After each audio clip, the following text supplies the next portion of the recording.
ભરૂચમાં રામલલ્લાની પ્રાણ પ્રતિષ્ઠાને લઈ કેસરી રામના ઝંડા સાથે તો બીજી તરફ યુવક કાળા વાવટા સાથે ટુ વ્હીલર ઉપર જોવા મળતા પોલીસે તેની સામે કાર્યવાહી કરી હોવાના અહેવાલો સામે આવી રહ્યા છે।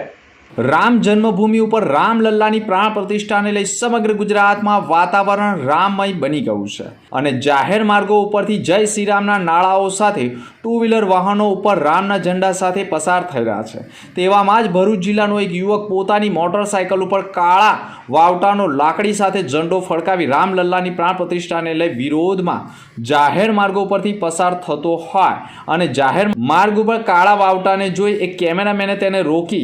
આ કાળો વાવટા બાબતે રામ મંદિરનો વિરોધ કરતો હોવાનું દર્શાવ્યું હતું, જેના કારણે તેનું સંપૂર્ણ કવરેજ કરવામાં આવ્યું હતું અને તેનું નિવેદન એટલે કે ઇન્ટરવ્યૂ પણ કરવામાં આવ્યું હતું। વિડીયો અને ઇન્ટરવ્યૂ સોશિયલ મીડિયા ઉપર મૂકવામાં આવતાની સાથે જ કાળા વાવટા સાથે ફરનાર ચેતન ગોહિલની ભરૂચ પોલીસે અટકાયત કરી હોવાની ચર્ચાઓ વચ્ચે તેની અટકાયત કયા કારણસર કરાય છે તેવા સવાલો ઊભા થતા તેઓએ તાત્કાલિક લેખિતમાં અરજી આપી હતી અને કયા નિયમ મુજબ તેની અટકાયત કરી તેવા સવાલો ઊભા કરી સમગ્ર મામલો ઉચ્ચ કક્ષા સુધી પહોંચાડી સમગ્ર મામલાને સુપ્રીમ કોર્ટ સુધી લઈ જવાની પણ ચીમકી આપવામાં આવી છે અને આ મામલે ઉચ્ચ કક્ષાના લોકોએ પણ